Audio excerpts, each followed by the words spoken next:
लेकिन हुड्डा अगर सोनीपत की अगर बात करें तो 5 सीटों में से 4 सीटें कांग्रेस से हार गई। अगर हम जाट लैंड के लिहाज से भी बात करें तो जाट भी आपके साथ होते हुए इस लिहाज से सोनीपत की सीट को मगर मैं देखूं तब आपके साथ नहीं आए, क्या वजह? आप जरा मेरी बात पर गौर करते हुए भी देख, भाजपा के भी जितने प्रोमिनेंट जाट नेता थे जिनको उन्होंने चुनाव लड़ाया था वो भी हारे। वो भी हारे।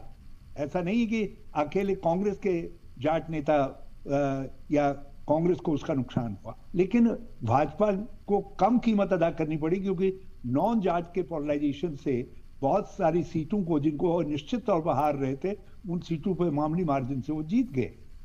तो उन्होंने ये जाट डोमिनेशन का एक हवा खड़ा करके एक माहौल पैदा करके ये जीत हासिल करने का काम किया। और उसके अलावा जो है मशीनरी का दुरुपयोग, धन जो उनके टैक्टिसेस हैं, और टैक्टिसेस तो अपनी जगह पर है ही हैं, लेकिन जो मेजर रीजन है वो जो सब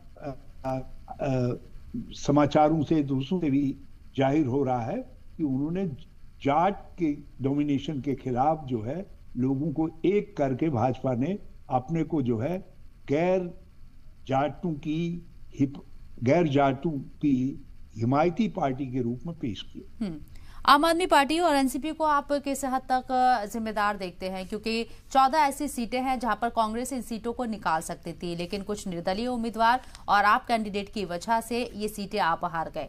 अगर आप आपके साथ होती तो शायद सीटों में इजाफा होता। हमारा यदि कहीं पे फेलियर है तो हम अपने कुछ प्रोमिनेंट निर्दलीय को नहीं बिठा पाते जो हमको बिठाना चाहिए, और पार्टी विश्लेषण करेगी। ऐसी 5-7 सीटें हैं जिन सीटों पर यदि ठीक से काम होता तो उन सीटों को हमको जीतना चाहिए था।